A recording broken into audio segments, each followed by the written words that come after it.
It's coming to you live in the spirit. And YouTube, check this out. Coming out of CBS Chicago, right, Channel 2. Large gatherings have been creating chaos in some Chicago neighborhoods. Residents wanted to stop. Let's peep the details. Only on two large gatherings, women dancing on top of squad cars, creating chaos on the south and west sides of the city. It's a problem that people living and working in those communities are fed up with. And tonight, as Suzanne Lemignot reports, residents are calling for Chicago police to put an end to it. Imagine trying to drive home and you're met with this, a large group of people along with women twerking on a police squad car. I went around the crowd and I went home. Mindy Beiser has called the Near West neighborhood home for the past 3 years. She says she's seen this here at Oakley and Washington a couple of times, most recently this past Saturday. What do you think about that when you see such large gatherings? I just hope everybody will be safe out here, and I just go home. Christopher McDaniel works in Near West. What I would like is to see more events planned for that demographic of students or children so that they have something more constructive to do with their time. Alderman Walter Burnett Jr. says large crowds like this used to be a problem at Toohey Herbert Park, just a few blocks away, here at Adams and Hoyne. We had to put no parking signs up for people who's non-residents in the community. The police go over there to make sure folks don't party over there. But then they moved the festivities over to Ellen Gates Star Park, here at Oakley and Washington. They come from everywhere. They decide to have these pop-up parties in the summertime where they just go in and they put it on Facebook and everybody go. The South Side is seeing social media generated pop-up parties too. This picture was sent to Alderman Roderick Sawyer by a business owner. It shows a large gathering here at 75th and Prairie at 2 o'clock in the morning this past Saturday. Understand, people live right there. You know, don't park in front of their house and turn your music up, start drinking and littering in front of their houses.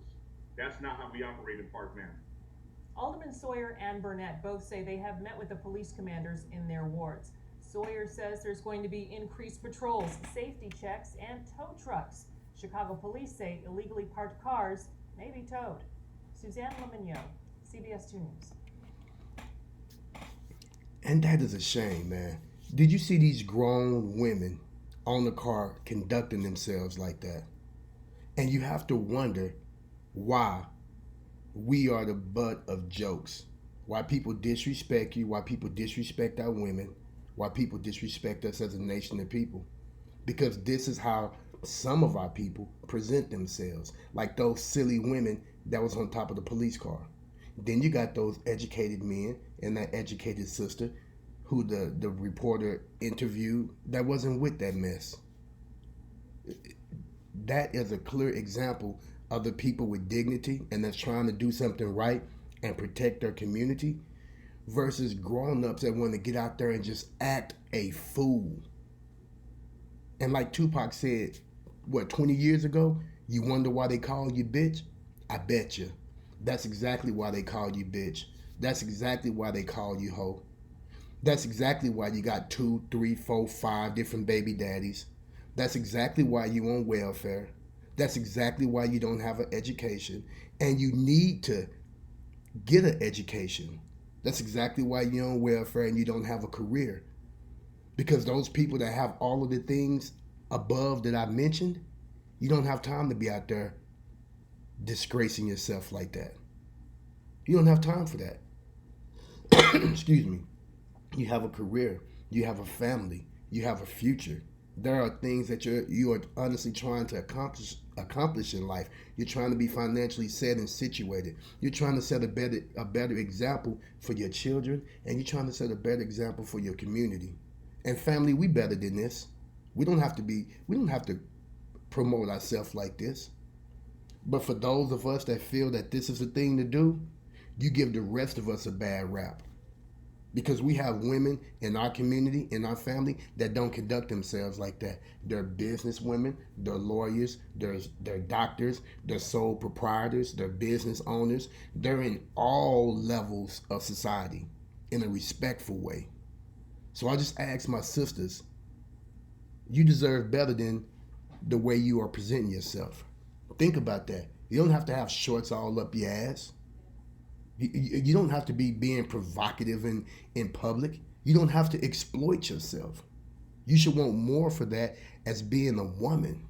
Because as us being men, women sometimes are our first memories, such as our mothers, our aunties, our grandmothers. And my mother, or none of my aunties, never dressed like that. They never promoted themselves like that. They never presented themselves like that. The women in my immediate family was totally different from that. And that was my grandmother. My grandmother didn't play. I'm finna end this video, but I want to tell y'all something right quick. One time, I was in school, and I was acting up. And normally when I got a note to the principal's office, it would just be that. So this time I get this note to the counselor's office.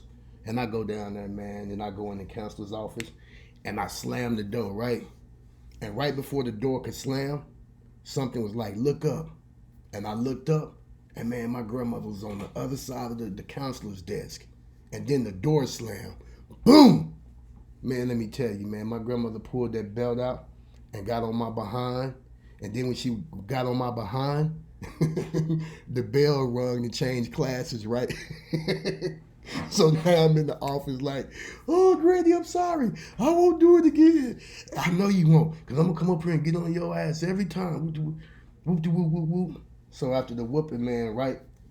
You know how grandmothers are back then. Now come give your granny a hug. I love you. And I went and gave my grandmother a hug, and I was still crying. And Granny left, right? And the counselor came in, a little European woman, a little white lady, as you call them today. She say, honey, I am so sorry. She was crying. She said, no matter what you do, I'll never call your grandmother on you again. And the lady gave me a hug, right? And so I go back to class, and they all like, yo, man, where was you at, man? Somebody got their ass whooped in the counselor's office, man. And I was like, oh, I was in the gym, you know? And they knew that I was fibbing, but see, back then I used to be bad. I used to be a troublemaker, man. So they knew if they'd have tried to point me out, man, I'd have been getting another whooping because they'd have got a whooping in the classroom. But I just say that to say this. My grandmother didn't even put up with me acting a fool at school. She would come up there and get on my butt. She left work to do that. My mom would never leave work. Granny left work and came, got on my butt. And she's deceased and gone. May she rest in peace. But Granny, I love you for that. That made me the man that I am today. That made me be respectable. That made me cut out the nonsense. And that made me focus on my future. With that being said, don't forget to drop your comments down below. Don't forget to like, subscribe, and share. And I'll catch y'all on the next video. Shalom.